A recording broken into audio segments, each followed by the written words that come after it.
Bismillahirrahmanirrahim. Selamat pagi rekan-rekan mahasiswa. Assalamualaikum warahmatullahi wabarakatuh.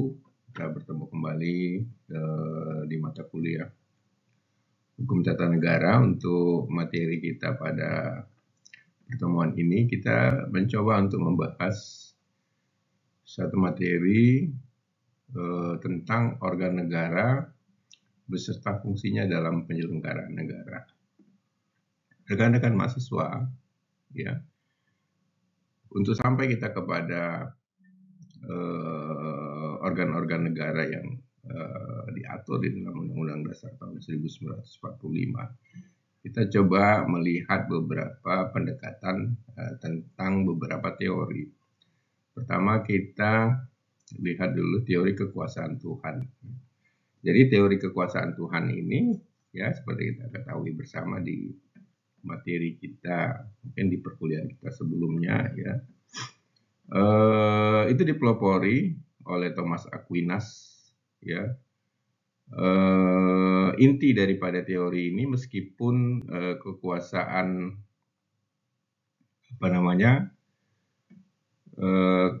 kekuasaan itu tunduk kepada hukum, tapi sepenuhnya kekuasaan itu tunduk kepada hukum-hukum Tuhan dan hukum alam, ya. Itu yang menjadi poin dari materinya pendapat dari Thomas Aquinas, ya. Teori kekuasaan Tuhan ini, ya, yang menjadi intinya adalah, ya, bagaimana keadilan dijadikan suatu dasar negara Tuhan untuk mengatur warga negara, ya. Jadi dalam kehidupan warga negara, menurut teori ini, ya, teori kekuasaan Tuhan, diperlukan adanya suatu kebebasan bagi warga negara, ya, dan ada batas-batas kekuasaan yang diberi kepada penguasa. Yaitu kalau kita melihat inti daripada teori kekuasaan Tuhan. Kemudian kita coba membahas tentang teori kekuasaan hukum, ya. Teori kekuasaan hukum itu pelopornya adalah, seperti kita ketahui, ya, Immanuel Kant, Hugo de Groot, ya. Jadi inti daripada teori kekuasaan hukum itu bersumber kepada kedaulatan, ya, sehingga harus dipatuhi oleh rakyat, negara, ya, aparatur negara, dan seluruh elemen yang ada di dalamnya, ya. Jadi kalau kita melihat kebaikan-kebaikan daripada teori kekuasaan hukum itu, ya, kita bisa lihat ada beberapa, ya, ini kita bacakan. Satu, penguasa itu akan mengikuti dalam menjalankan aktivitasnya, tentu akan mengikuti suatu undang-undang dasar, ya, undang-undang yang mengatur. Kemudian penguasa itu berkuasa sesuai dengan hukum yang ada, tentunya ada hukum positif dan lain sebagainya. Yang ketiga, penguasa berupaya menerapkan open management. Ada keterbukaan di dalam menjalankan roda pemerintahan, ya, menjalankan kekuasaan yang diberikan oleh, yang diamanatkan kepadanya. Pers yang bebas sesuai dengan undang-undang negara. Ya, yang kelima, adanya kepastian hukum dalam sistem demokrasi. Yang keenam, pemilu yang bebas dan rahasia. Ya, jadi ada suatu pemilu yang bebas, rahasia, yang tidak ada isu-isu yang memberikan bahwa ada suatu kejahatan di situ dan lain sebagainya, atau melanggar hukum. Kemudian yang ketujuh, setiap warga negara dikaitkan atau diikutkan dalam mekanisme politik. 8, setiap warga negara sama di depan hukum. 9, diperlukan pengawasan masyarakat. Jadi teori kekuasaan hukum itu banyak memberi kebaikan sepanjang itu dijalankan dengan hukum yang ada, ya, bukan hukum yang diciptakan untuk menjadi suatu perpecahan, ya, atau hukum dibuat untuk menjadi melanggar hukum, ya. Tapi sejatinya bahwa teori kekuasaan hukum itu lebih kepada bagaimana hukum itu bisa ditaati, ada pembatasan-pembatasan bagi apa yang dilakukan rakyat, pemerintah dan lain sebagainya. Kemudian kita melihat teori kekuasaan negara, ya. Ini kalau kita lihat literatur yang ada, ini dipelopori oleh John Locke, ya, tahun 1600-an gitu, ya. Yang dikenal dengan teorinya itu, ya, legislatif, ya, negara itu, pemerintahan atau negara itu berbagi atas 3, ya. Legislatif yaitu yang membuat undang-undang, kemudian eksekutif yang menjalankan, ya, roda pemerintahan, menjalankan undang-undang itu, dan federatif. Federatif itu lebih kepada yang menjaga keamanan, menjaga keberlangsungan berjalannya suatu pemerintahan atau keamanan suatu negara, ya. Jadi kalau kita melihat sifatnya, ya, teori kekuasaan negara itu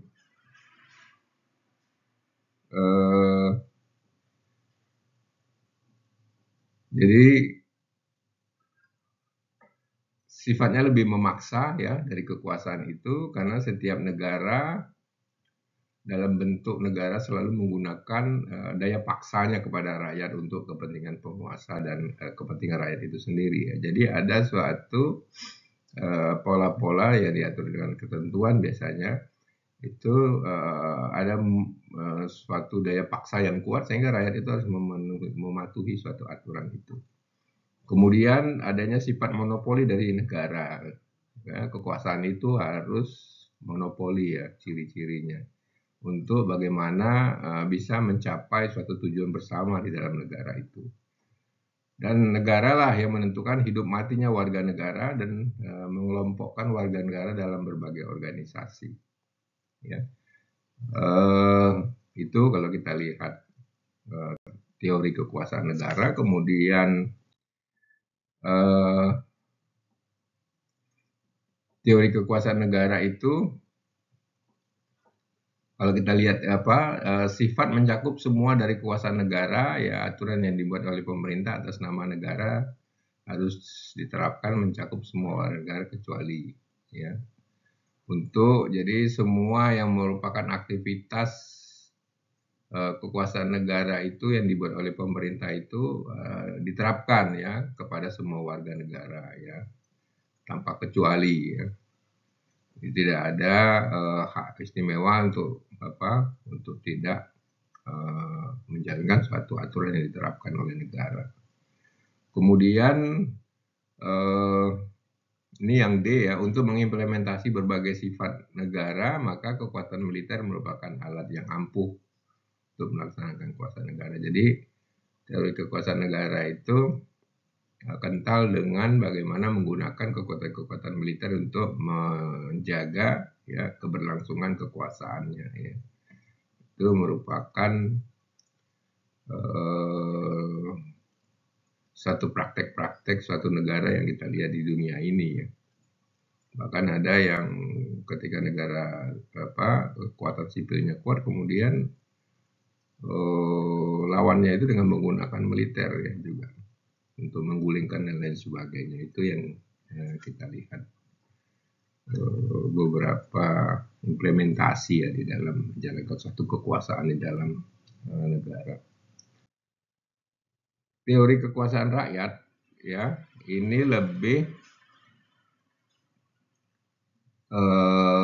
kepada bagaimana rakyat itu yang memegang kekuasaan, ya.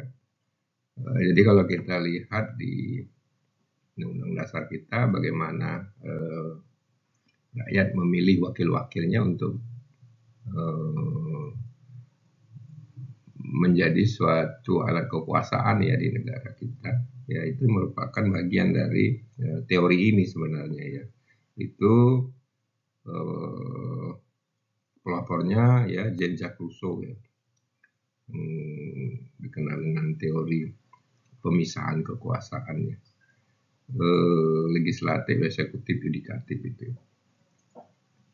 Rekan-rekan mahasiswa, kalau kita lihat teori kekuasaan ini, ya, kekuasaan rakyat yaitu penguasaan rakyat atas lembaga perundang-undangan yang sekarang disebut legislatif. Ya. Kemudian menurut Rousseau, ya, kekuasaan rakyat dalam negara merupakan akibat perjanjian antara individu dan menyerahkan semua hak politik kepada masyarakat. Jadi ada kesepakatan individu-individu untuk membentuk suatu negara, kemudian memberikan kepada satu elemen masyarakat yang level di atas untuk menjalankan kekuasaan itu. Kemudian menurut Montesquieu, ya, dalam pemerintahan republik kekuasaan tertinggi ada pada rakyat, pada seluruh rakyat maksudnya, ya, sebagian besar rakyat atau sebagian besar rakyat, ya. Saya itu disebut trias politika, ya. Jadi ada eksekutif, legislatif, dan yudikatif itu. Kalau kita lihat, ya, berdasarkan Undang-Undang Dasar tahun 1945, ya, jadi ada 35 subjek jabatan atau subjek hukum kelembagaan, ya.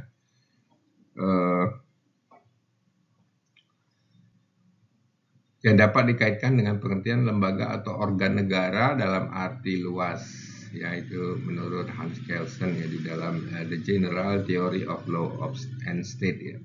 Jadi ada 35 dari satu subjek jabatan atau hukum di dalam suatu kelembagaan. Kalau di Undang-Undang Dasar tahun 1945 bisa kita lihat, ya, ini kita coba bacakan aja, ya, seperti lembaga-lembaga yang ada di pemerintahan di negara kita, ya. Presiden itu diatur, kita sebagai contoh ini tampil satu-satu di dalam slide. Presiden itu diatur di pasal 4, 5, 6, 7, ya, sampai dengan 15, ya. Sampai dengan 16 di Undang-Undang Dasar tahun 1945, ya. Demikian juga dengan presiden, ya, diatur di pasal 4 ayat 2, ya, pasal 6, 6A, pasal 7, 7A, B, C, ya, pasal 8 dan pasal 9, ya.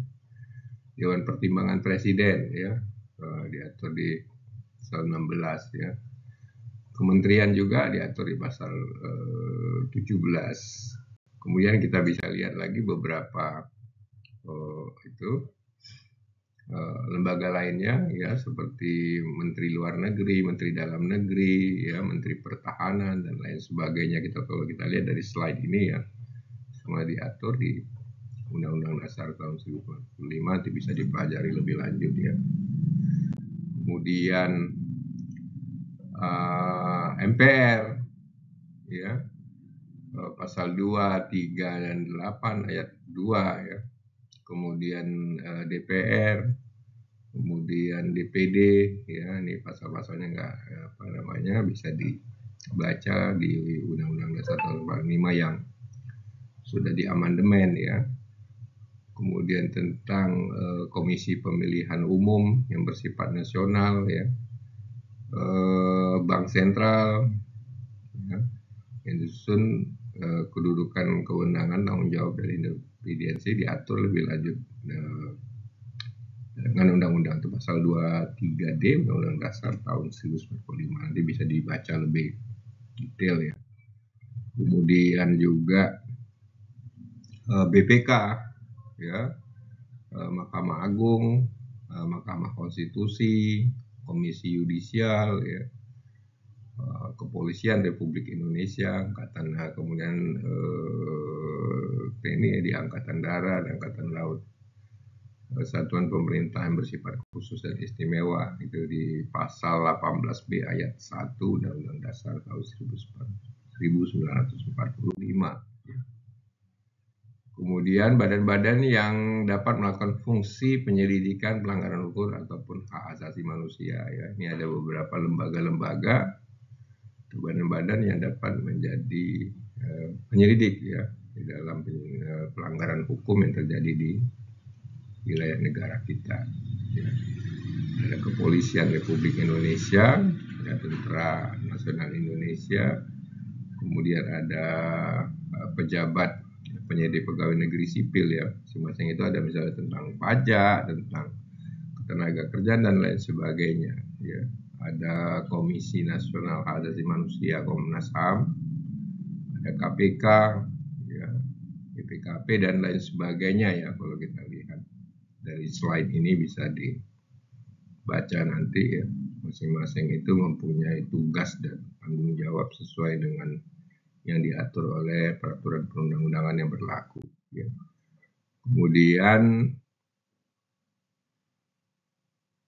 dari 33 buah subjek organ negara ya yang disebut secara eksplisit dalam Undang-Undang Dasar 1945 sebagaimana diuraikan di atas, 28 di antara memiliki kewenangan atau kewenangan yang bersifat konstitusional yang ditentukan oleh Undang-Undang Dasar 1945 ya.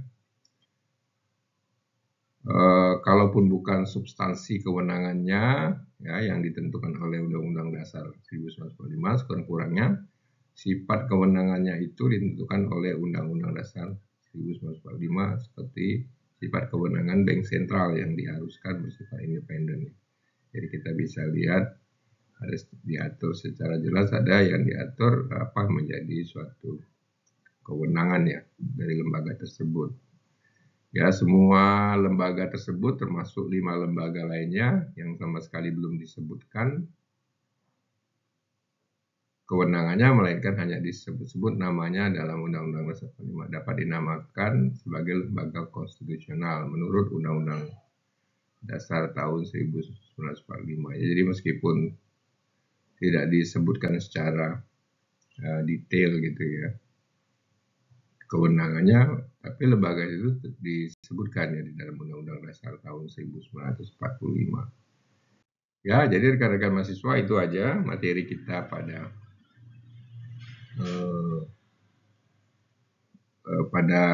pertemuan ini ya. Nanti bisa dibaca lecture note-nya, dipahami lebih detail ya. Itu saja materi kita. Terima kasih semuanya kepada mahasiswa. Semoga kita selalu dalam keadaan sehat dan baik. Saya akhiri. Assalamualaikum warahmatullahi wabarakatuh.